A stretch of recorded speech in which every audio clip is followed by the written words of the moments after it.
I think we're in a place where a lot even think about a logo and a brand identity, and they think that is the brand. But a brand is what people say about this company. If they don't know that you exist, then you don't have a brand.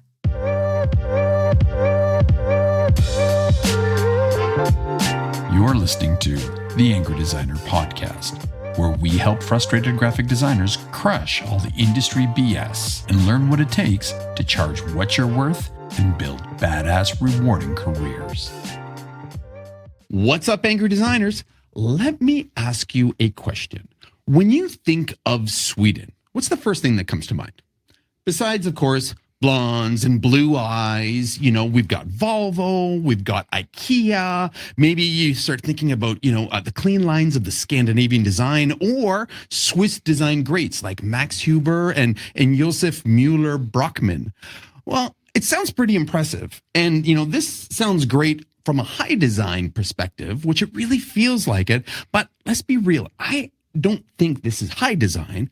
I think this is practical. I think this is good design. No BS, smart, functional, good design that makes sense. And today, I'm pumped to bring you somebody from the land of damn good design whose no BS approach has helped her make waves with billion-dollar brands, top execs, and she rolls with the crew over at The Future. So I'd like to present the one and only Miss Anneli Hansson. Hello. The shield maiden is in the house.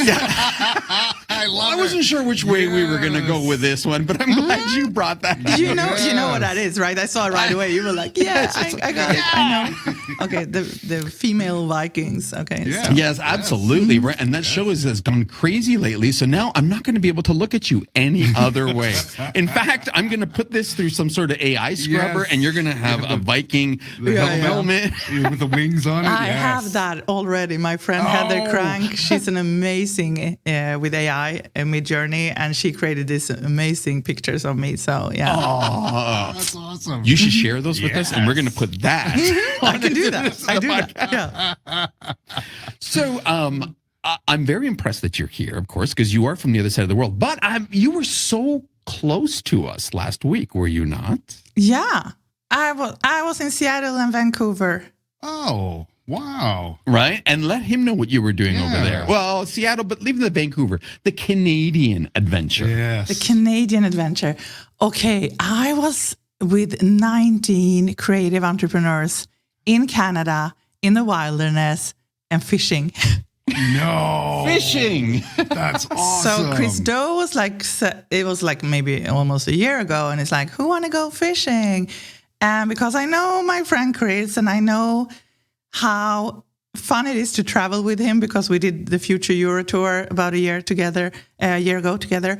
So I was like, fishing is amazing. Being in the wilderness is totally amazing. Being around 19 people, which most of them I don't know, even more amazing. And just being around Chris for a week, life-changing. So I'm like, I'm going. Nice. And I mean, okay, your story on LinkedIn was brilliant. Your write-up, your experience and everything. It was so well written, but the experience, okay, we have to start here because you do not suit that whole story, which I think is so life-changing. And with our little chat before, I understand why. So let this guy know and everybody else. Okay, so what people don't know about me is that I'm actually born on an island, like with 400 people in the archipelago of Stockholm. Oh. So we're talking about my dad was fishing, hunting, doing all these things. So that's kind of how I brought up.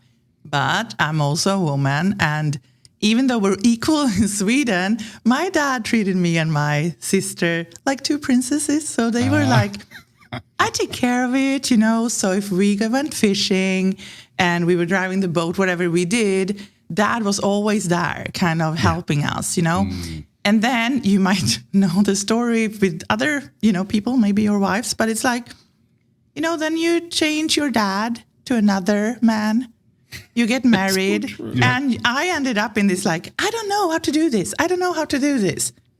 All things technical, of course, or if I have to kill something, I can't even kill the bug. So I'm like, I don't know. So that's where I've been kind of, going my entire life. But so I was like, and I'm also a little bit competitive. I'm like, I want to have a really big fish, the big king salmon. I'm like, that's what I want. And Chris was laughing and he's like, sure. Do you know how big they are? I'm like, you just wait and see. I'm and he's getting like, one. okay. So it was kind of a joke that I was going to have a fish, but I got one really, really fast. But I just forgot about the small little detail that I don't even kill a bug. So when I got this fish, it was like I was so excited, the dopamine, like adrenaline. I'm like, oh my God, and then I just see it. I'm like, shit, I have to kill it. I refuse to do this, So the first, I didn't know him so well. Warren, lovely guy. I'm like, you have to help me. And he did. But the second one, my friend Melanie, she's like, I'm not helping you. You got this, And third time, Chris, he's like, I'm definitely not helping you. And I just had to do it, So Wow. I think this fishing trip for me was so great because I didn't expect this.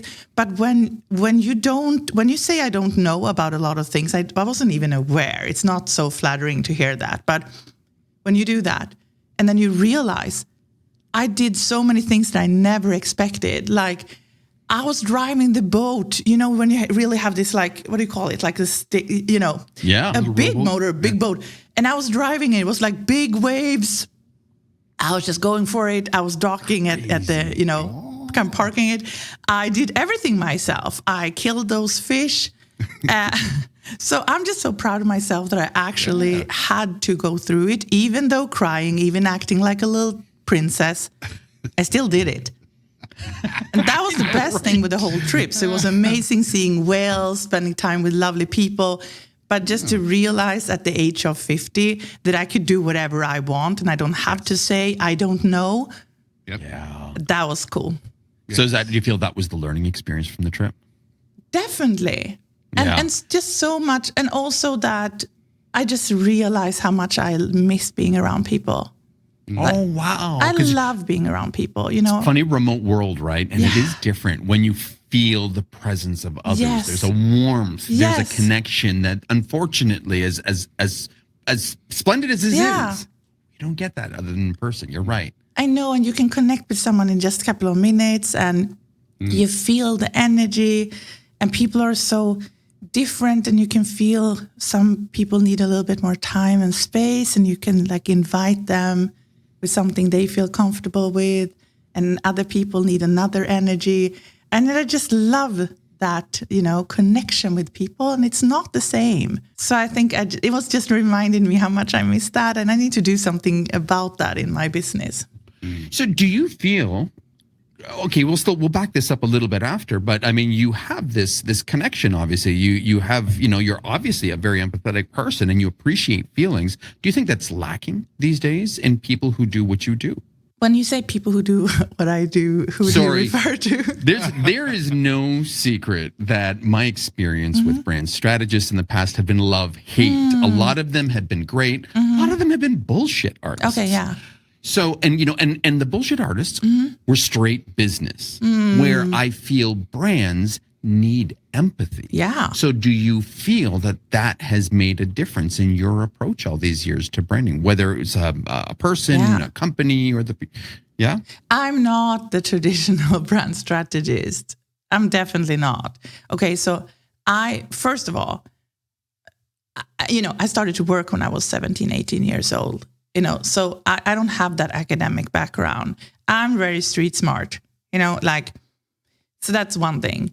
Second is that I went to school, to a creative school studying branding, but also, so I don't have the graphic design background. I have the marketing strategy and brand strategy background, but I chose to go to a creative school. So the first year I studied like concept development, like all these like creative things around ideas. So that's my foundation. And then I also studied design thinking and innovation with 29 designers and me. So I've always been the odd bird. So when I come out in the corporate world, I'm not like them. Yeah. I tried to pretend for a couple of years, like, I can't wear high heels. First of all, I'm tall, but then it's like I can't even walk. So I'm like, after a while, I'm so awkward. I just feel like I'm going to a dress-up party. I can't be like this. So when I started to be myself and to wear sneakers and just be my crazy, weird ADHD self, I scared a lot of people, of course, but I also thought I brought in some creative thinking. So all these things with like Excel sheets makes me like have an allergic reaction. I don't like numbers. Like I love everything that is connected with how we emotionally connect with people. That's my strength. So that's maybe why I love being around creatives. Right. And then how does that affect the way you approach brands then? Because it's one thing to train a person, coach a person in branding, which we'll talk about later, of course, with your new mission. But how do you apply that sensitivity, that empathy, the feelings part to something like a brand, which is not real? But you know what? I do think this is the big problem that all companies have, but no one have the guts to say it, that most corporate brands are just so boring. Extremely boring. So the lack of people who know Excel sheets and numbers, like there's no lack of that in the corporate world. That's what they have. Yeah. Yes. But someone needs to tell them, which I did when I went into the like big corporate world the first time. I was like, have someone told the CEO that he's pretty boring when he have his like laser pointer and talk about numbers? Like who the F cares about that? He needs to talk about why the company exists and why anyone should care and why we should work here and how we can accomplish all these goals together. But no one had the guts to tell him. So I couldn't talk to him. So I talked to his secretary and I said, you know what? There is a lack of a mission in this company. I went in and I read everything about it, but you never talk about why you exist beyond money. She told him, and I got then the question if I could write this. So I went out, I met a lot of the owners, which were farmers, and I interviewed them about why do you own the company? And everyone thought it was about the money. But it wasn't. The main thing that made them cry when I asked them was that they want to take responsibility for Mother Nature and to give it to their kids in generations. Right. So that was the foundation for starting to tell the story, with storytelling, about the farmers and how we take responsibility from, they call it from field to fork, which is basically from farm to table. So that's what I've been doing. I have not been, I can look at number, I can see things, of course, but it's not that what people need often. They need someone who wear the hat of the customer and to really how are we going to bridge what the company wants, but also to understand the customer and to be that translator. That's been my role. And I think that should be the role of a CBO in every company. Right. So then do you think that is it blind? Is it that they're just fooling themselves? Is it that they're just using a bunch of bullshit tactics and just high level corporate thinking to almost fake create a brand or the illusion of a brand? Yeah. I mean, I think that most brands say that they want to humanize their brand, but I don't really know if they know what that means. Exactly. I think that's BS. Yeah, absolutely. So what is important when you really want to do that, it's to understand that brand comes from the company culture. If the company culture sucks, then the brand will not be anything more than very shallow. So a culture comes from having a really clear mission and vision and really good leadership. So everything needs to start there. So that's why I spend about half of my time when I help companies with the internal things, like with leadership, with company culture, with bringing people in and have conversations with different stakeholders, like employees, customers, owners, to really understand the brand. That's the real foundation. If you don't do that work, if you just hope for some flashy advertising agency or someone is going to do that for you, it doesn't work. It's not for real. Yeah, right. So would you consider it marketing then when they try to portray what they think their brand is? You see so many companies saying, oh, we are the fastest, we are the best, we support runners, but really it's all about money. It's all about, there's nothing culture there because everything's hidden behind a wall. Is it just a marketing ploy? I think, so first, the definition of marketing, and this might tie back to why a lot of graphic designers or designers don't really maybe like marketing or advertising or brand strategy. Because I think there is a misunderstanding a little bit about what marketing is. And of course, people will have different opinions, but I like Seth Godin's way of approaching what marketing is. I think he has a more modern way. And it's actually what I learned in school from start too. A lot of people confuse marketing with advertising. And they think marketing is something tactic, short term.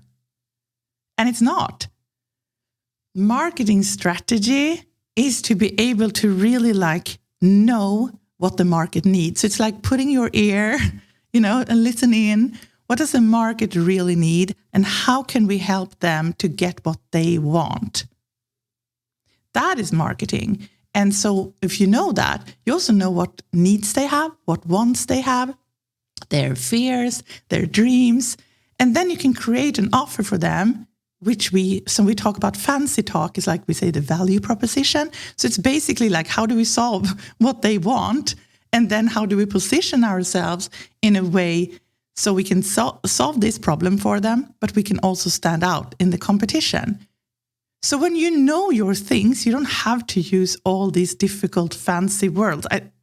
I think that's what put people off a little bit, that it's just like, value proposition, positioning, marketing, branding, like what's what. But if you really understand the differences, then you understand that it is about helping people get what they want.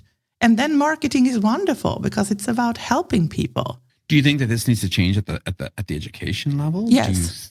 That's where it's probably stemming from. That was a pretty quick answer. Well, I could finish it. Take your time with the answer there. No, but I do think so. And I realized something that I combine when I teach brand strategy. For me, it's very, very easy because a brand needs to move the needle for the business. It is for growing the business. So you can't have a business today unless you want a commodity without having a brand. So it's very connected. So you need to have a business strategy, then you need to have a brand strategy.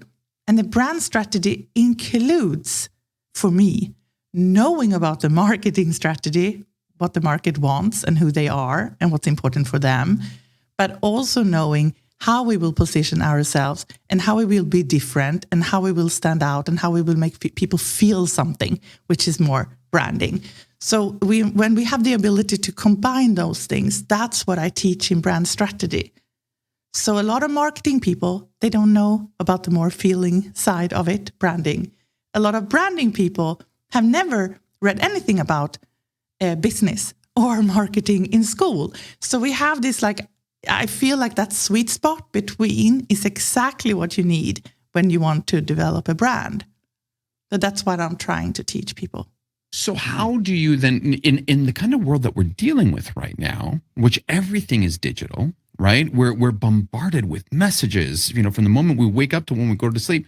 And it's all digital, unfortunately. And we were just talking about how digital is very unfeeling. It's hard to get across emotions.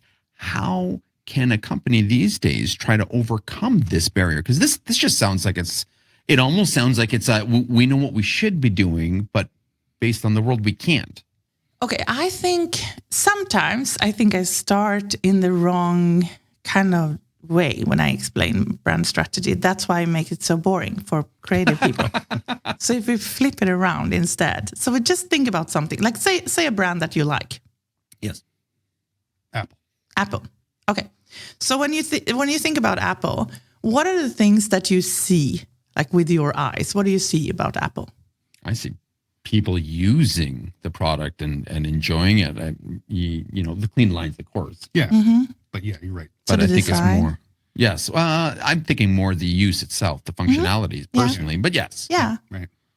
So there's still things that we can see, so if you think about brand identity design, we can see a logo. right? We can see different colors, we can see typeface, we can see the whole like brand identity. Sometimes we can say messaging, we can see taglines, we can read stories. So there are definitely things we can see and we can experience and we can read. But that's like the top of the iceberg. But what is under that? So in order to they even know how to write their stories, how they're going to show up, what colors they will use, how their logo, like before they even know that, they need to know a lot of other things first. So we base it on that. So it's like I can say another example is a Swedish brand. You mentioned a couple of Swedish brands like IKEA and Volvo, and they're big. But two of my favorite brands from Sweden, Spotify, Swedish, and right. Oatly is Swedish, the oat milk, which I really like too. So there's a lot of cool brands in Sweden too. So if you look at Oatly, for example, they used to be a pretty boring alternative to traditional milk. That was for like lactose intolerant people. So it's like you can just imagine like, that didn't look so sexy. Yes. That was their old positioning and how they looked like, And then when you see their packaging today, like it's one of my favorites, like design, their messaging is super cool. They stand for something, they take stand against something. They're like milk, but for humans. Yes. Yes. That tone, we just love it. So, but how do they even get to that place? Because if they would call one of you and just say something like giving you an order, just do something fun, crazy, modern, you would probably not end up in that solution. But Absolutely they have done the work before, which we call brand strategy. So they actually know what they believe in. They know what they stand for. They know their values, They know who they are for and who they're not for. Yes. So they know all these things. They also know so much about their target audience, what is important for them. All of these things are the things we do in brand strategy. So for me, I don't even know how people do a brand identity without doing strategy first. Without the background, yes. Because that's just guesswork. So I would say the brand identity is nothing if you don't have strategy first. But I could also say strategy is not worth anything if you don't have any creative after. Yeah. So, it's they need to be married. They need to be married work to each together. other. And I'm not saying that designers need to do the work first. Could be someone else who's doing it. But there's an opportunity here because a lot of designers already do this, but they don't charge for it. So they don't understand. This is what we call brand strategy, So they have so much to offer, and this is why I love teaching designers and creatives. I think, the big apprehension, of course, is like we said, so we're, we're the same age. We've gone back. We started at about the same time, but I started creative where you started branding, which is brilliant. The brand strategists I met early on were the corporate people. It was all everything that came out of their mouth just felt fake, felt bullshit. It was very salesy, and it never crossed over to any sort of feelings, emotions. So when I hear terms like we have to create a mission statement for a company, right away I get triggered because the mission statements I have heard have been obscure. They're not human friendly. They're hard to understand, and so this is what I feel designers have all these years where we go to when we think, and then to try to put creative around that is, well, it's actually impossible. So I think that's why when creatives take their own approach to branding, they start with the clients, the feelings, they go to the feelings immediately. Right off the bat. Can't we just get rid of the whole mission statement and the vision statement? Can't we just go to the brand purpose? Yeah. Like I know Zappos was like that. And it was all about delivering the best customer experience ever. Yeah. Right? Like to the end, and the stories are great. Can't they just go there and start with that? But I think that is the core of everything. I mean, if you have a strong, it doesn't matter if you call it a mission or a vision or whatever people call it. I don't really care because there's so many. When I went to school, purpose didn't even exist. Oh, thank God. That was like Simon Sinek came in like 2010. We talked about mission and vision. And the vision was more connected to the business goals. Like, where do you want to end up if the world were perfect? Like, aim towards the stars. Mission was a little bit, but what if, why do we exist beyond money? Why should anyone care? Because people also want to work at a company. We think about branding is always about customers, but branding is also about finding the right people who work for you.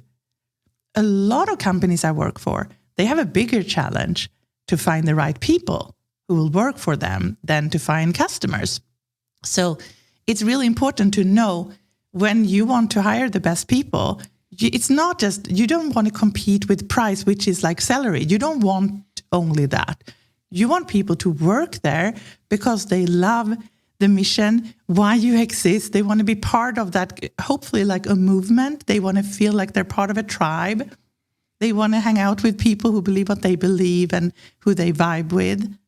And if we talk about it like this, it's still as professional. You just don't have to use all these words that... Fair enough. You know what I mean?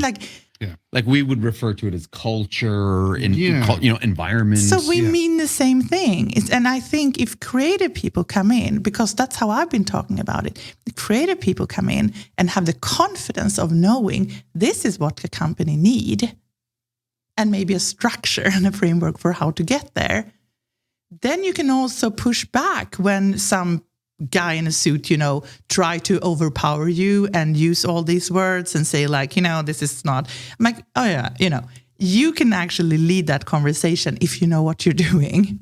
Yes. And I think a lot of creatives should have that role because we're not buying into all this BS. When we see a really crappy mission statement, we're like, no, this is just BS. Like we need to write in a way that people actually care, which benefits everyone. So the suit people have their role in a company, and for us others who are more driven maybe by feelings, we are better at other things. So aside from being, coming from Viking roots and being able to say, I have to go talk to that CAO because he's a total bullshit artist, how would designers then, with this in mind, switch from being doers to problem solvers? Because like you said, you can't necessarily start at a redesign, and I agree with you there, without knowing more about the brand, the company, the customers. How do they switch this mentality without losing their head? And now, a word from our sponsor. All right, designers, let's cut the bull. How many times have you had a killer website design only to watch it fall apart because of code or developer telling you no? Or maybe you've held back from web design altogether thinking it's just too complicated and too technical or totally out of your wheelhouse. Either way, it's time for a change. Wix Studio is designed for designers, removing the barriers that limits your designs. Whether you're tired of developers watering down your ideas or too intimidated by the technical side of web, Wix Studio puts the creative power back in your hands. No code required. With a drag and drop interface that feels designer intuitive, plus no code animations and even AI powered tools, you can create fully custom websites that match your vision. Every pixel, every detail. And if you're worried about the learning curve, don't be. Wix Studio is designed to feel as intuitive as your favorite design tools. Some designers here even say more so. That means you can jump right in and focus on what you do best, designing badass, brand-aligned websites that'll take your business to the next level. So whether you've had enough of developers holding you back or you're ready to finally step into web design, check out wixstudio.com and take control. That's wixstudio.com. Go and take back web design for graphic designers. I have a little bit different approach, I think, than some people have. And I don't even think like problem solvers. I think like problem seekers. Because I realized that's what I'm doing. So people are hanging out way too much on Pinterest and other places looking for design inspiration. look for problems to solve instead. That's how you find things. So, for example, a couple of months ago, I was at IKEA and my husband's like, he knows how I am. So he's like, oh my God, why are you bringing up your phone IKEA, again? And, see? Yeah.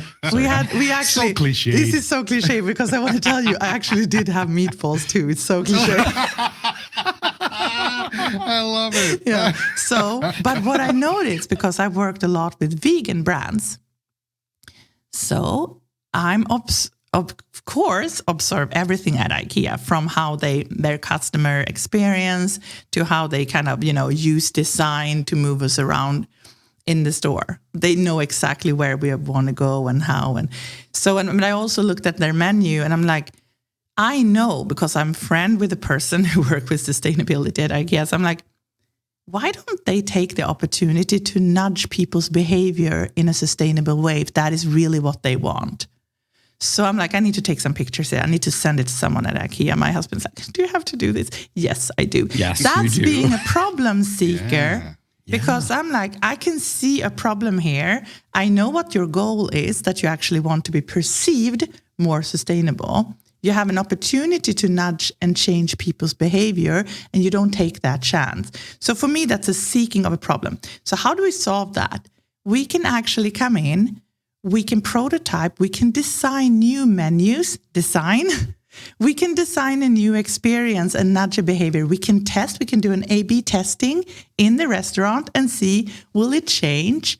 That's how I want designers to work and think. We don't need to sit there and wait for someone calling us and say, oh, we want a new menu now because we come up with this.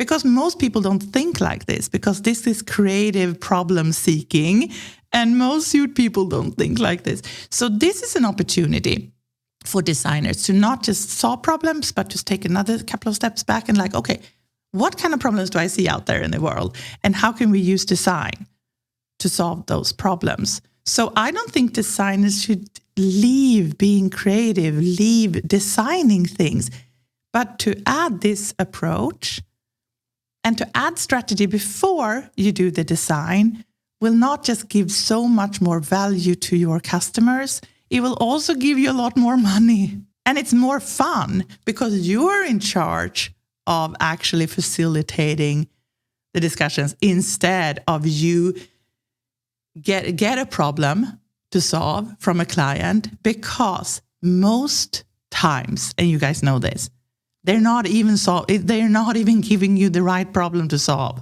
Mm-hmm. Mm-hmm. So that's how I see it. Not that you have to change your role, but you just step up and realize how important you are. And I don't believe in advertising so much anymore. This is like the new era of designers to really step up and to realize what an opportunity there is to help developing brands. Yeah, absolutely. What advice can you give them to approach? I mean, I'm sure nobody wants to hear, I found a problem with your business. I do that all the time. Get out of here. Oh, you do? I'm sure you do. That doesn't surprise Wow. me. And in all fairness, I'm pretty blunt that way as well. Yeah, you see? And through that, my years, I've gotten that reputation, which is fine. That's part of who I am. But some people, young designers or even new designers, they might be a little bit more apprehensive to be as bold as we are. How do we phrase that so it turns what this problem they've discovered into an opportunity? Yeah. So first of all, we can't assume that the problem we think we find is a actual problem, because that could be very, like, I can understand why that come across. And if someone reach out to you, people do that to me sometimes too, and like, oh, I see your problem. And I'm It's like, yeah, right, get out of here. yeah, exactly. So you have to be a little smooth how you do it. So what I think is, first of all, if you really like this way of thinking, why not just try to like start creating content or do things around this more than just show your work? Go out there and show some things that you might have fun, creative ideas for. Because if you see someone do that, I will be like, this is a really creative, smart person. Because if you can do it for one thing, you can do it for more things. So that's one thing, like just start showing your thinking and the way you approach problems. And I think another thing is to actually facilitate and to learn how to ask questions. Because you don't need to give people advice. You should not give people advice. But you can ask people questions. And that is when we get into actually sales too, because I happen to love selling too, which most creatives don't. It's because I see that as the same as marketing. It's just a generous act helping someone. I don't convince people. So you can ask people a couple of questions. A potential client. You can ask them a couple of questions. And if you're smart in how you do that, they will realize really soon that, I think I see a problem here. Then they come up with that and they say, oh, what about this? So you give kind of the power to them. You facilitate. It's exactly the same thing as in coaching and selling. So the effect that will have is that someone look at you after 30 minutes of asking questions and they're like, you're really good. Yes. I didn't say anything. I just asked you questions. So you got clarity. It's like you help them get there. Yeah. Yes. You help them get to the problem. And only once did I have it turn on me, hit me only once. And I've done this. I've taken this approach. I never realized it. Once, though, when the guy was like, wow, I just realized what the problem was. Thanks. And then he went to somebody else and got the work done. But only once that happened, in all fairness. And it was just a small company. It was better off anyway. But you're right. There is so much power in helping people get to that realization. And more times than not, obviously, they will look to you as the facility. You're the one who helped me get here. Now help me solve it. Exactly. The big mindset shift for a lot of designers is to understand that marketing and sales are not sleazy things that we don't want to do. Marketing and sales is helping your potential clients that you want to work with, is help guiding them. If they're not a good fit for you and you don't, vibe with each other, then you don't want to work together anyway. So it's not about convincing. It's as much for you to feel if this is the right person to work with as it is for them. So if you're really good at marketing and lead generation, you have people lining up want to work with you, and then you get a different confidence. But if you're not good, you just take whatever who calls you and you will get into this order taker thing. And I think everyone can be a really good marketing and salesperson if you change that, reframe that thing that it's scary to sell or it's sleazy to do it, instead of I actually care about my potential clients and I want to help them. I want to guide them. So if you can get there, then it's just training. And for me, I love training introverts, especially shy people, because there's no one who become better salespeople and marketing people and facilitators as shy people. Wow, really? So there's that whole mentality, of course, is if you're constantly, loud and screaming and everything, people are they're taken back and they're being bombarded with all the messaging. But when you whisper and, you quietly, listen and respond, and quietly, people tend to lean in. They tend to be a little bit more interested. And this is something I've learned because I've had a pretty bold and brash style of approach, but I've learned that listening is more important than actually, spewing everything. So this is great. And I love this approach. And again, problem seeker, mind blown. I wish I knew this 20 years ago. Yeah. This was brilliant, Anneli. Absolutely. What about how would a graphic designer do this? Because not everybody has giant corporate, customers. How would somebody do this to somebody small, a small local shop, like maybe freelancers? How would they approach just at a smaller scale? Or is it a completely different approach? No, I don't think it's a different approach so much at all. It's just about, I price, and I think I say a lot of things that are very similar to what Chris is saying, Christo. And it's because I just align with a lot of the things, and also because I have 30 years experience. It's not that I just happen to meet people like him, like Blair Enns, like Michael Bungay Stanier, who wrote The Coaching Habit. People I got to know that I'm like, oh, they have the approach that I had my entire life. I wasn't just, first of all, I didn't speak English in front of people. But beside that, I didn't have the knowledge to know how to articulate it. I didn't, I never thought about it that way because I do client work. So now when I have my more time to really articulate my own thinking and writing and everything, then I just realized that there's so many things that I've been doing intuitively my entire life, but maybe not thought about it so much. So back to what you said, how can you do it for smaller? It is the same thing. I just price the customer for what they can afford. So if I feel like people can't afford working with me, then I shouldn't even do it because that would not be a good relationship. But if I want to work with someone and they're smaller, I will also know, especially if it's a B2B, for example, it's a big difference working. If you do a brand strategy and a brand identity for a business to business, a small company, that is not that complicated because there are not so many touch points. It's not so complex. You don't have a big market that you need to create brand awareness for. You can be very smart in your niche, and it's kind of easy to get to that brand awareness for finding new clients. So you price that client if you want to do that work.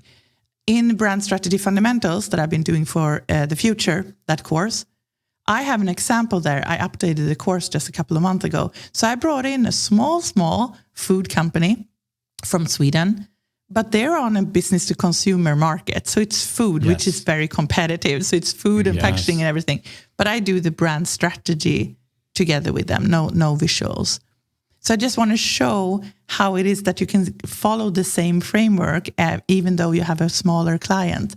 They also need to know why they exist, what they want with the brand, their values, their brand personality. Because if you don't know that, you don't even know how to write messaging or do the visual identity. So you need to know who you are. And then you need to know who you reach out to and what's important for them. And you need to know who your competitors are and how you want to position towards your competitors, because it's not just about you. And then the strategy word is so loaded, is basically to know from you have this position that you want, how do you want to go from where you are today to where you want to be? It's not more difficult than that. That is the definition of strategy. How to go from that place to that place. That is a strategy. So if you don't have the plan on how to move from A to B, in my book, you don't have a strategy. We can call it a brand platform or something, but it's not a strategy. Right. So you need to have that too. So I use the same thing even for smaller brands, and it works really well. So I think this is where people can be, I don't want to do it exactly like a framework, especially for creatives. I create my own framework. I'm like, be my guest. Come back 10 years later, because it will take some time to do it. I just give you a shortcut of things that I've been doing for so long. That doesn't mean that you could be super creative within that box, within that framework. But when you're there with your client and the sweat starts coming out and you feel the anxiety, you're pretty happy that you have a framework and know what you're actually going to do, because no one wants to wing it in that situation.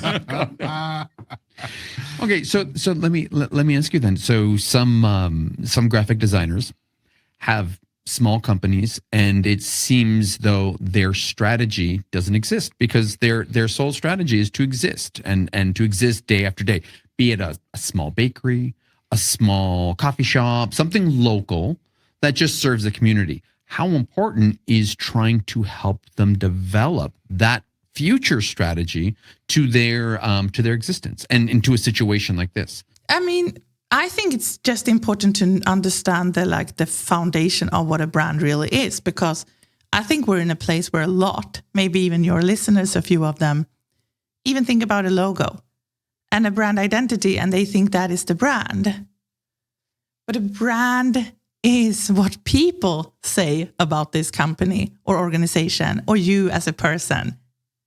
And if people don't know about this bakery or, whatever company we talk about, if they don't know that you exist, then you don't have a brand. then you have a commodity that just competes with price with everyone else. Oh, you're right.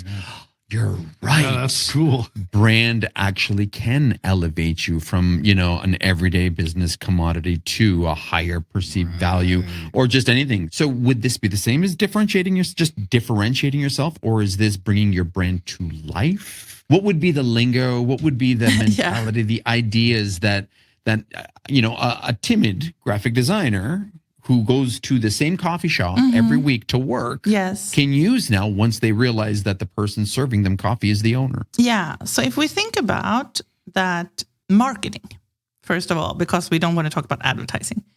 If marketing is, to make it super simple, I would say marketing is to get people to know about you. Branding is to make people feel something about you. That's easy to see the difference, right? Yes. So if that bakery, their first thing must be to get to know people that they actually exist. And this is where a lot of people do the mistakes, that it's so easy to hide at home, to redesign your things, to think about how everything looks like. But if no one knows that you exist, how are you then even going to get any new clients or customers? So it's the same for the graphic designer at home. It's the same for the bakery. First, we need to create what we call brand awareness. And brand awareness is the people know about you, that you exist, and what you offer. So if they don't understand that you are different from others, so they know about you, they need to know that you're different from others, and they need to start comparing you to someone else, and to be able to actually first time try to buy your things. And if they like that, if they prefer that, they might come back and do it one more time. If we're really happy, they like you so much, so they start referring you to other people too, which we call word of mouth, which is the most effective marketing we can do. And then you have some loyal fans. So that's basically the sales funnel. So it's a customer journey. So we just need to realize that, first of all, people need to know that you exist. So for the local bakery, if people don't know that they're there, what they offer that is special, then they always have to hope for people just passing by, being inspired to have a coffee right now, or actually they just compare and they're like, oh my God, this coffee is, $3 more here, whatever it is, $1 more. Let's go to the other place instead, because they don't know what they offer, the whole experience. And this is why a designer can create so much more than just a brand identity. I want everyone to think about, when you visit this bakery, what are the different touch points they have from before we even go there, to create this awareness, if there being advertising, if there's signs outside, whatever it is, to create brand awareness. How does all these things look like and feel for people? How does it feel when you get there? How's the interior design? How's the whole experience? How do we talk to people, or they talk to people and serve their coffee or bake, And then after, how's the experience after you been there? Maybe you want to follow them on social media or something else. So you want to design that whole experience. And if you can do that, you don't have to work with super big companies. You can do so much even for smaller clients. You just need to be aware of, I love that, how much do I want to charge for this? And people would always do some research, like at home, if you listen to this. Think about, how much does it cost to have like a neon sign or whatever sign people have outside their store? Just once, how much that costs? How much does it cost to have really nice clothes? How much does it cost to buy all things for a bakery or for a restaurant? They invest a lot of money in things. Yes. So if you think about this iceberg and we see that top thing, what about they don't have this clear concept, who they want to serve, how they want to stand out, to design this entire experience? If they haven't done that work first, it just feels like they're wasting a lot of money or creating an experience that they don't actually want to create because they do, my brother's kid did that, or my neighbor. They want to save true. money on things that are just stupid to save money on, you know? So I think that when we start to think like that, then it's like they can pay 10K for this. They can pay 20K for this. They should definitely not pay, 2K for it, because that's what they pay for a sign outside. And you're going to be delivering so much more value than the sign out front. What about in a situation where branding as PR, let's say hypothetically speaking, that bakery sucks. Let's say it's a bad bakery and they're just in business because it's commodity. They're always the lowest price. How important is the authenticity of the brand versus the actual brand that, the perceived brand? Okay, so we need to go into a little nitty-gritty here. So don't... This is no BS. You have to call me. Okay. Oh, so, I get the BS meter. Okay, exactly. Okay, I love it. So if I say something that is BS, just call me out on this, because I take some pride in actually knowing what I'm talking about. So if you know what you're talking about, you don't have to use super fancy words. That's kind of what I feel. What we want to do here is that what we call positioning, that fancy word, is basically to try to come up with a wanted place that how we want people to think and feel about this brand. So we want to kind of have an aspired place that this is how I want people to feel and think about my brand. But it needs to be real. So this is the tricky part, because if you do it exactly the way you are today, then you will not become better. But if you do it too far away from where you are today, it can become a little fake, like, they're not living up to what they promise. So here's like the balance between aspired place, and then we need to see, okay, so if we want people to feel this way and know these things about us, what do we need to take action on really fast to make sure that we get to that place? And that could be small things like, how does our offer look like? How do we look and feel like? How does the interior design is? How do we talk to our customers? How do we make them feel? If we identify those things and take action on it, then we can push ourselves a little bit into a way where how we want people to perceive us. So I think that's the golden thing, is like how your identity is who you truly are. So identity is not just a visual, it's like who you are. Okay, so we just think about visuals all the time, but it's visuals, it's how we talk, and it's how we behave, who we are. And then how people perceive us, it needs to be the same thing. Because if we are something and we aspire to be something, but people perceive something totally different, then we don't have a match. And in personal branding, that will feel really fake. And it actually does the same for a company. But for personal, we always say that, you need to be authentic and you need to be real. But it's the same for a company. Absolutely. How does somebody achieve this, though, these days where, it seems like the goalpost changes so much with social media. It seems things are moving so fast, and being authentic is actually inauthentic these days because you're just copying everybody else. Like, is there a way to actually do this without triggering the bullshit meter? Okay. So then we have to ask ourselves, why do we copy everyone else? Oh, she's good, this one. Nice. Damn you. Wow. Okay. Yeah. Because if you copy everyone else, it is BS. Yeah. Yes. Yeah, you're right. I think that just kind of answered that, didn't it? Huh. Jeez. Isn't that a good reason why we should have a strategy first? Because if you don't have the strategy, then you can say, I want to be like them. If you really do the strategy and you facilitate those workshops with the client, go through this framework that I have, then you will realize you already have something unique that is you, that is the authentic you. So you don't have to say that you will be like them because it's not you. Yes, absolutely. Wow. That's really good. Yeah, that's cool. I'm trying to stump you. It's not working very good. Dang it.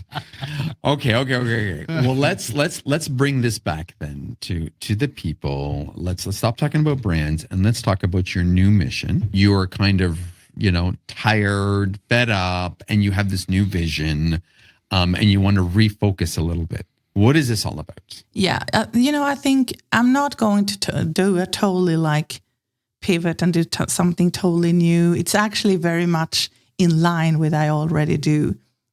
I love branding, and I'm not super interested in advertising. And I actually really not enjoy short-term advertising at all. So what I'm trying to help people with, and what I think I'm best at, is to find that kind of human touch and human connections in brands. So I love doing that for brands. I love teaching people how to do that, because everything about a brand is to know how to create attention, but then how to build trust and deeper connections. For me, that's everything it's all about. So the last years, I've been developing my personal brand. And that was scary as hell. And it still is, in a way, to put yourself out there. And I felt like I've been so, I'm so grateful that I've been guided by Christo for like 3-4 years on this journey. And he's helped me a lot. And I think during this time, I always felt like the next thing that I will do will be personal branding. But I don't want to do it until I'm in a place myself where I feel like I'm not there yet. I'm not done yet, but I don't think we ever will be. We work on ourselves and we work on our personal development for the rest of our lives. But I'm in a place where I can be myself, and I can show up, and I can be vulnerable, and I know who I am. I know what I stand for, and I know how many people who struggle with this. So if I can combine my skills in knowing how to build brands, but I can translate that and help people build brands, that would just be amazing for me. So that's kind of where I'm heading. So I'm not giving up companies, but I do want to help people do the journey that I've been doing. For a personal brand, why is this so important for people, for someone who's as successful as you or like us or a freelancer? Why is it so important for them to focus on a personal brand themselves versus working on everybody else's stuff? Yeah, because it's the same thing. We go back to that bakery, to anything we talk about. Like, you guys are amazing at what you do, and a lot of people do know about you. But what if you didn't have this podcast? What if you were just at home working all the time, didn't have any social media following? Maybe you're on LinkedIn, but you never write anything. Yep. Yeah. Guilty. Yeah, geez, it's like you're right here in my head. You're good. So when you have this dream and you're sitting there at home and you dream about these clients that you want to work with, how can they find you if you are the best kept secret in the world? Wow. Yeah, that's cool. So you're saying elevate this a step above. Oftentimes when people think personal branding, they think personal, their style, their hair color, their dress, the words, the clients. But you're saying take this another level and almost specialize or be known or stand for something. Is that the way I'm understanding this? Yeah. I mean, I think it's the same thing. It's not the same thing as we do with a company, but very similar in a way. What I've learned from Chris and the journey I've been doing myself, but I've always been doing this for companies too. I just don't think everyone has. But I've been treating companies like people. So when I say it's not a big difference, it's because I have a different approach to company brands, probably. So when you start, you need to know who you are first, because there are so many people out there, and all of us have a special gift. I'm so certain of that. We know that we have something that we're so passionate about, and we're also really good at. And we just have one life. So why can't we just allow ourselves to actually do that one thing? But sometimes we need some guidance. And I think a lot of people, some might know this when they're 20, 25. Most of us around 40 something and up. But when we start really thinking about like, oh, is this what I was supposed to do my entire life? Like, is there anything else? Some corporate people think about, what if I would start my own company? Like, what if, So when you have someone who can help you facilitate and to find back to that thing, who you really are, what you believe in, what you stand up for, but also things that are maybe not the perfect thing with your personality. Like that's what I've been having a challenge around. Like Chris talks about this 2-word brand, and he created that for me, which is attention broker. Broke her, not broker. So, and there is a depth and a story in this, and that's what I think is so wonderful with personal brand. It's not just bragging, doing things on social media, selling and marketing yourself. It's actually finding to the core of who you are. Attention broker for me is that if I go back to when I was around 10 years old, I loved being on stage. I loved being center of attention. I've always been really good at it. So, but I'm in Sweden. We have something called law of Jante, which is very common in Europe, that don't think you're something special, don't stand out. So people told me pretty fast, don't talk so much, don't be loud, So I adapted, and I knew that attention was ugly, So with the whole attention broker is also that I'm a people pleaser. I seek validation in other people. It's like a validation junkie. When people love me and they like my things on social and everything, I'm high, I'm top of the world. And then when people say something bad, it's low. Yeah. Yes. I don't want to go up from that. That's my sensitive soul. So if I'm not careful, I will start seeking validation in other people all the time. And the more you grow your social following and the more in public you become, that could be really difficult for you. So you need to learn how to seek that validation from yourself and be super comfortable about who you are. So you don't have to get that from other people. This has been my 3-year journey with Chris. And now I'm in a place where I'm like, I can tell people all the things that are my weaknesses. Yes. I can also stand up for the things that I'm really good at. So now I'm more of a whole person. And I think that's the foundation. When you know that, when you know what you're good at and what you want to stand up for and do in your life, then you also know who your people are. Because you will feel your vibe attracts your tribe. You will feel that. And then you know how to position yourself out in the market. And then you also need to go out there and actually start creating this awareness that you exist. You have to put yourself out there and to find your voice. So all of that is personal branding for me. And it's just a wonderful journey to do it for yourself, but also to help other people with it. And they're grown-up men who are really tough. And they struggle, but I have something. I think I have a gift of helping people opening up. And I want to use that gift. And that's more fulfilling for me to have these conversations with people than it is to talk to a corporate brand. Yeah, absolutely. Yeah. So that's the journey. I love the journey, but it sounds like a lot of work, right? And where I'm going with this is in the kind of world these days where people are looking for quick fixes and hacks and how to quickly get to there and looking for a formula and a recipe. Do you think that this stands a chance for everyone, or is something that the select few who embrace will excel?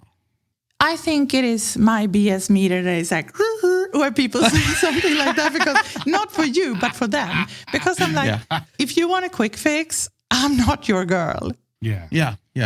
That's just the way it is. I'm not a quick fix for how to become a brand strategist either, because it takes work. But I can help you to excel and to get there much, much faster, but we still need to do the work. So it's the same for personal brands. I think that I could probably do a course, pre-recorded sometime, probably when they have some kind of workbook and you go through things on your own. But it will be self-work if you want to do this. It's almost like people don't have... of course, you can deny it and say, I don't want to have a personal brand. But if you even have a LinkedIn account, then you already signed up to have a personal brand. Oh, you're so right. Jeez. Damn it, I was looking for a Because hack. a personal brand is like, It's your professional reputation. So you're still there. Then if your profile suck and you're not writing anything, it's like that's still a brand, but it's just not maybe the brand you want to have. Right. Yeah, right. Wow. So it is. It's so critical these days. Yeah. All right, I see where you're coming from. And also, we know that. I mean, I listened to something with Ryan Serhant. He has a really strong personal brand, but then he also built Serhant, which is his agency, and media company and everything. And I think the reason why he's doing this is because he wants to build something that other personal brands can also be connected to. So when he's doing a TV show or something, he actually bring in other personal brands in it. Yes. So he can build this universe of people. He can build his world. And then if you build a brand like that, a company like that, you can sell that company. It's difficult to sell yourself, but you can sell that company. But he's still, as a personal brand, in lead. He is the front figure of that company. It's a smart way of doing it. So if you see most really successful companies, they have a person that is actually in lead. I was just going to ask Elon Musk, Jeff Bezos, Bill Gates, love him or hate him, even Steve Jobs to Apple. Their personal brands were almost as strong as the corporate brand. Do you think that was intentional or just narcissistic? I don't want to go into that. Maybe for some people. That's another episode. Fair enough. I don't know. I'm not a big fan of Elon Musk, even though I think he's amazing. He's probably a genius, but also very weird things. And you'd think he would crash that. But I mean, again, I guess his brand has its audience and what have you. Yeah. But intentional? Do you feel that it's intentional with these people, or just they're just putting it out there? No, I think a lot of people are extremely intentional with what they're doing. But we can see anyway that this is a way. I think this is how a lot of brands will be built in the future, because we don't care. We don't trust advertising the same way we trust people. And even more with AI right now, everything gets so technical, and we can basically have this conversation. And maybe we're not even real. How do people know that we're real? Maybe we are just AI avatars. In a couple of months, that will be true. And it's already kind of there. And we could speak another language. We can have it in 20 different languages. Mm-hmm. Yep. So I think because of that too, is maybe where I see that I want to do this pivot now, because I'm more interested in developing people. And I think AI can never replace us when it comes to imagination, connections, relations, all of those things. And that's happened to be the things I'm most interested in. Cool. Very cool. Well, that's kind of a relief, to be honest. Because AI feels like it's taking over everywhere. Yeah. But you're right. It can't take over the people, what we embody, what we're doing on a daily basis, just what we're perceived to do online. I mean, for me, I just see the potential in it. I use it several hours every day. So, for example, I can give you an example what I do. You said I wrote a good story on LinkedIn. Yes, so what I do, because English is not my first language, so it's difficult, and I have a little bit always constant imposter syndrome around my English. So what I'm doing is I write from my heart, just on my phone, like notes. So I write a story from my heart without thinking about any grammar, any spelling, anything. Then, because I train my ChatGPT, so ChatGPT knows my personality, my tone of voice, all of these things. I take the text and I put it into ChatGPT, and I let that kind of massage and do its work so it becomes a little bit better. I take it back into my notes again. I make sure that it does, so it really sounds like me. So sometimes I even write a word or something that might not be like perfect, because my brand is also to be perfectly imperfect. And beautiful. I like that. I like my accent. I don't want to lose those things. It's my brand. So I kind of make it a little bit more raw and more me, and then I publish it. So that's how I create my content all the time. And then I can write a really long article. It still comes from me, but I ask ChatGPT to do some research about small things or help me structure things. It helps my ADHD. So for me, it's like, it doesn't scare me. It doesn't take away my work, but out of a sudden I can become the creative director. I can be the art director. I can be a copywriter. I don't need to have a big team. I have imagination. I know strategy. Yep. I can write a brief. It's perfect with AI. I have a whole team working for me. It's a fantastic tool. You're using it the way I use it. And I recommend everybody, like, people can't be afraid of this. They need to embrace this because it's allowing us to do more of what we love and less of what we don't love, which means we're going to crank out better material, help more people, create better content, because it's just helping in so many ways. So I agree with you 100%. Good on you. Yeah. So I did find a nice ebook that you were offering. How do graphic designers, or because we mostly focus on graphic designers, find help with you? And obviously I don't think everybody can afford your hourly coaching rate on a daily basis for weeks at a time, but they don't have to necessarily, do they? They don't have to. First of all, I am a little bit like IKEA, not when it comes to my business model, but what I like with IKEA is that they have an idea about to do things for the many people. So when I started to coach and teach, and I think that's why I'm so aligned with Chris, is that I love his mission. I'm not an employee at the Future. I don't work with them that way. I'm an author and one of their courses, and I have been teaching in the pro group before, and I do offer some coaching from them, but that's kind of our collaboration. And then I have my own business. But I love their mission. And for me, it was important to create a course that Brand Strategy Fundamentals is for people who want to start out like that. And it's priced $199. And we didn't raise the price even when I put in 6 hours more of content in it.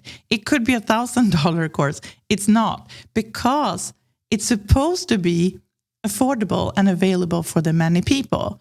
So and now when I did a conference recently, a couple of weeks ago, I was a speaker. I just created this 176 pages or something, the thing you found. It's basically like an ebook. And I have it for free because I want people to be able to look at that and to just see. Now I understand a little bit more what you do when you do a brand strategy. I'm not going into the exercises and all of that, but I give a little bit a pre-understanding what's included. And you can go to my website and just download it, and there's no pressure of doing anything more than just read it, hopefully, and see if it could help you. You went so deep with that. I was impressed. You gave, it's $1 million freebie, honestly, because I went through it. You gave so much great information, the foundation. I'm a firm believer that the future of graphic design and graphic designers need to embrace branding, brand strategy, mentality. And you gave so much good information on there. So I can just imagine what your course would be good. So good on you. Yeah. But you know what? I think today with ChatGPT and everything, we also need to realize it's the same when you said, what if I give away an idea and someone steals it? Information is free today. And if it's something that I'm not afraid of, is that people steal my ideas, because there's one thing I have too much of, and that's ideas. Wow. But you know what? True to your point, from a business perspective, the importance of a personal brand. Because if people want to, you're right. And you could probably go and chat and get some tips to do this and go on another platform, tips for that. But if people follow your brand, they believe in you, and just mind blown with how I was today a couple times with you, I'm going to follow you. So this is the importance of personal brand. I just realized it all came together in this podcast. But you know what it's all about? Know, like, and trust. So first of all, we need to know that you exist. That's the brand awareness. Then we need to vibe with people and like them, because sometimes we just don't like people. That's just how it is, or brands, And then we need to trust them. And sometimes also to show that you care about people, to give away things, for free, That's not the valuable thing. What makes me unique and where I can really help people, it's because I'm a practitioner. I'm not a fancy like professor. I don't even know all these things. I don't have an academic background at all, but I know how to build brands and I know how to work with clients. So what I do is that I facilitate. It's like learning by doing. I went to several courses at IDEO. This is really like service design, learning by doing. I facilitate with people. There are people coming in that are so nervous, so afraid of speaking up in front of people. They don't want to present themselves. And after a couple of weeks, they facilitate in front of 50 people with a real client.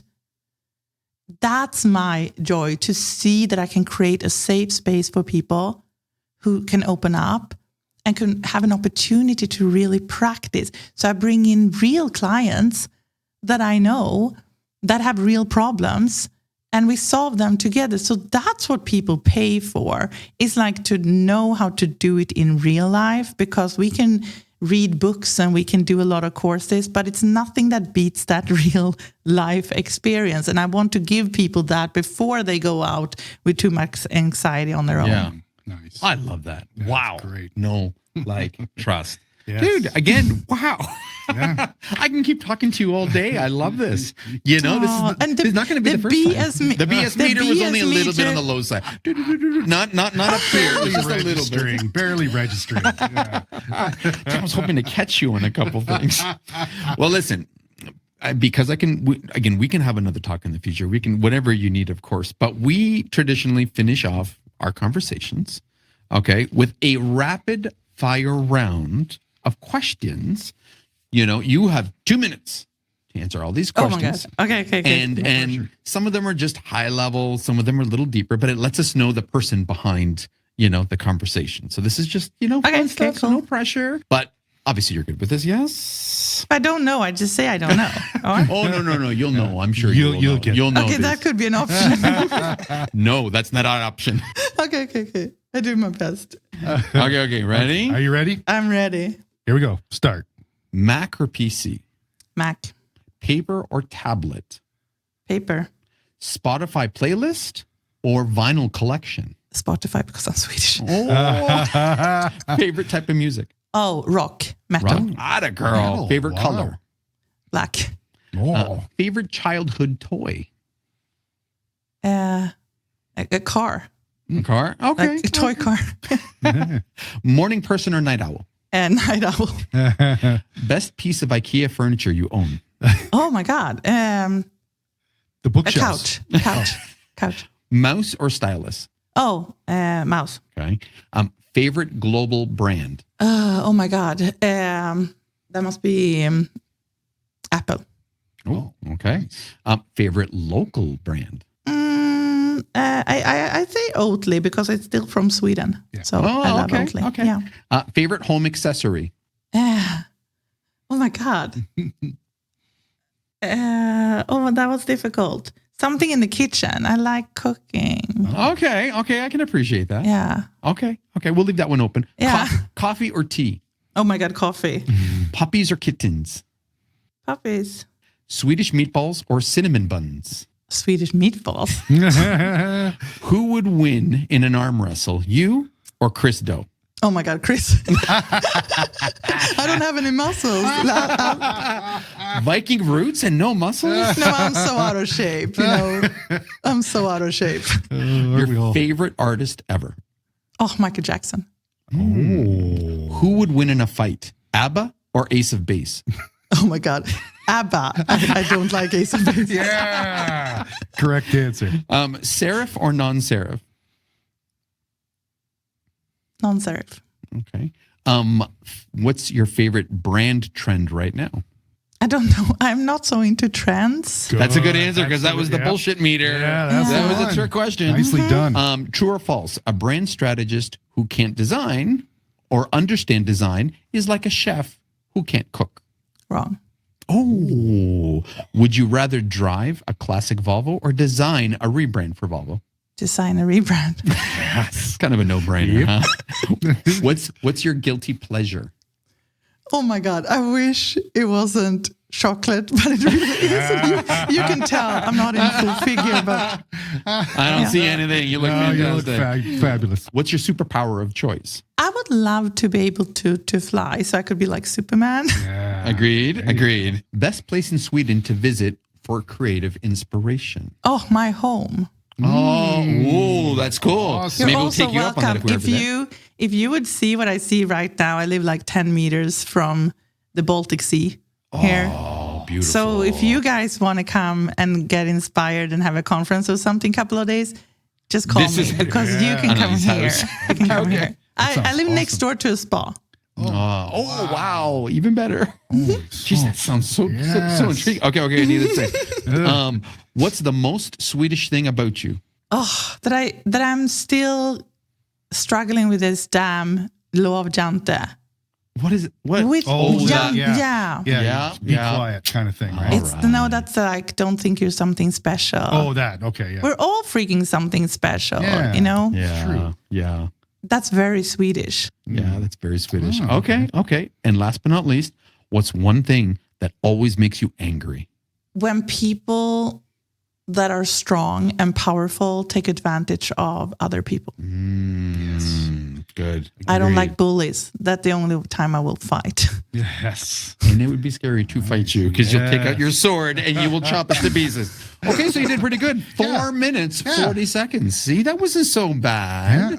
Yeah, It was double what we were hoping to, but you know, between you and us, nobody ever made it in 2 minutes. It would be too boring. Yeah.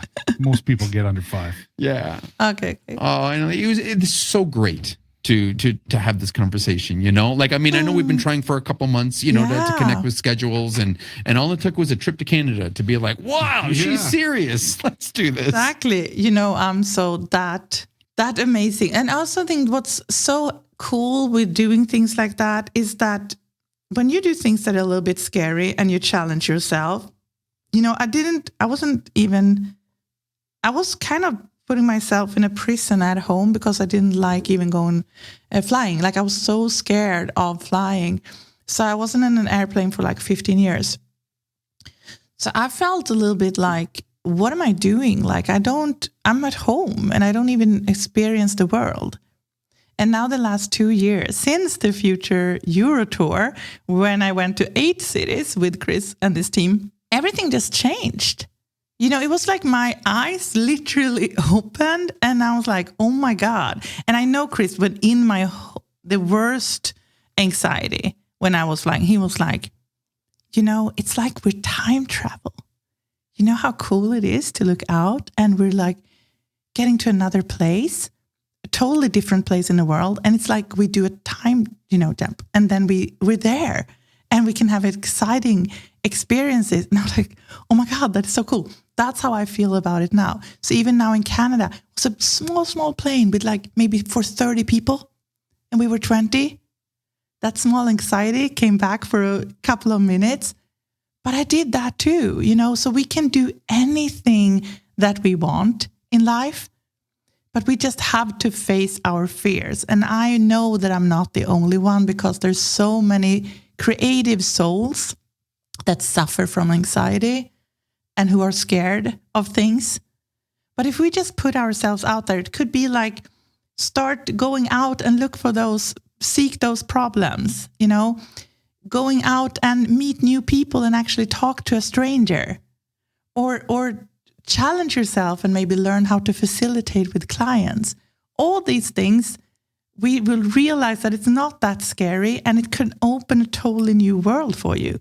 And that is what's happening to me. And now I just want to help other people do the same journey. Amazing. Awesome. That's You're such a beautiful person. Yeah, totally. My God, I can't wait to meet you one day. I'm going to give you a big human hug, okay? Just so you know, okay?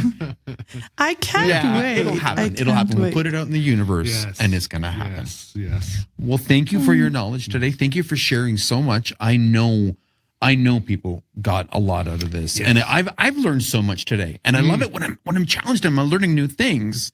So mind blown. So thank you for all the information. So your website is It's Anneli Hansson, so ANNELI, Anneli Hansson, 2s.com.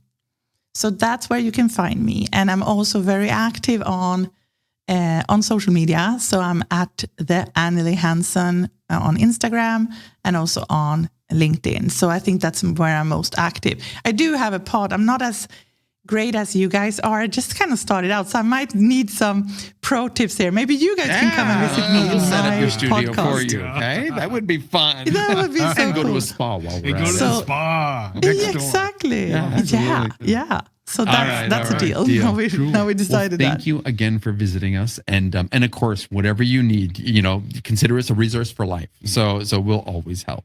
But you shared so much with everybody, and there's no question that we tell everybody, the future for design is, you need brand strategy. You need to understand. You need to grow. You need to be more than just an undertaker. Okay, you've got to dig deeper and be a problem seeker. Love that. Love that. Yes. That will change your life. And to everyone out there, it's your time to shine. It's your time to shine. And face your fears. Yes. All right. Yes. Yes. All right, everybody. My name is guys. Massimo. My name is Sean. And you are... I'm Anneli Hansson. Woo! Stay creative. And stay angry. Peace. I feel like I'm losing my mind. Is everybody in the world blind? Please, Lord, give me a sign, a sign.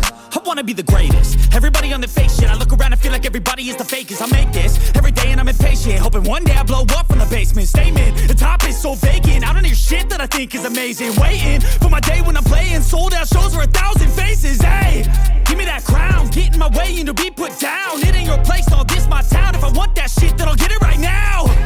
I'm losing it, the noose it fits. I'm losing shit, a stupid myth. You choose to live or choose to dip. You choose to fight or lose your grip and lose a gift. I feel like I'm losing my mind. Is everybody in the world blind? Please, Lord, give me a sign, a sign.